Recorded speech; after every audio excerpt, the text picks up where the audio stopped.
Assalamu alaikum wa rahmatullahi wa barakatuh, everyone. May Allah subhanahu wa ta'ala bless you all and welcome to another episode of our Ramadan series, Moments with Allah subhanahu wa ta'ala.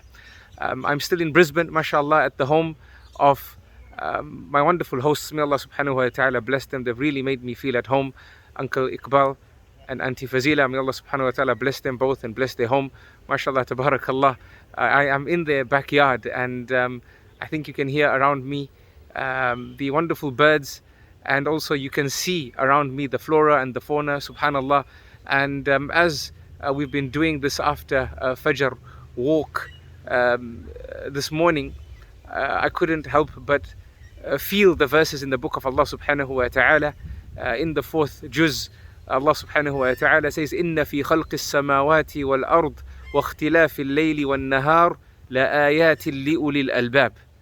Subhanallah, Allah says, indeed, in the creation of the heavens and the earth, and the differences of the day and the night, are signs for those of understanding and objective reasoning. Allah subhanahu wa ta'ala goes on to tell us the people who recognize Allah subhanahu wa ta'ala in His creation and the differences in the creation of Allah subhanahu wa ta'ala. He says, they are those الَّذِينَ يَذْكُرُونَ اللَّهَ قِيَامًا وَقُعُودًا وَعَلَى جُنُوبِهِمْ وَيَتَفَكَّرُونَ فِي خَلْقِ السَّمَاوَاتِ وَالْأَرْضِ. They are those who remember Allah subhanahu wa ta'ala while standing, whilst sitting, and also whilst laying on their sides, and they ponder over the creation of the heavens and the earth, subhanallah. And when they do this, they truly have a moment with Allah subhanahu wa ta'ala. They become overwhelmed because of the greatness of Allah's creation, and through this they recognize the greatness of the Creator, and they say, Rabbana, O our Lord, ma khalaqta hadha batila. That, O our Lord, you have not created your creation in play without purpose. You have not created your creation in randomness. Subhanaka faqina adhab an-nar. They recognize through this that they are on a journey to Allah and the hellfire is real, and they say, Subhana, glory be to you, Ya Allah. How perfect are you, Ya Allah. So save us, Ya Allah, from the hellfire. May Allah subhanahu wa ta'ala save us from the hellfire. May Allah subhanahu wa ta'ala cause us to have reflective moments, to attach the realities around us to Allah subhanahu wa ta'ala. And this is from Iman, brothers and sisters in Islam, because when you look at things with the eye of Iman, and you hear things with the ear of Iman, and you think about things with the mind of Iman, you stop seeing things but you start witnessing Allah. You stop hearing things and you start listening about Allah. Subhanallah, I'm hearing these birds tweet, and this is what it is. I'm listening about Allah subhanahu wa ta'ala. I feel, subhanallah, that I am in good company, because Allah subhanahu wa ta'ala tells us that everything in Allah subhanahu wa ta'ala's creation praises and glorifies Allah subhanahu wa ta'ala, but we do not understand their glorification of Allah subhanahu wa ta'ala.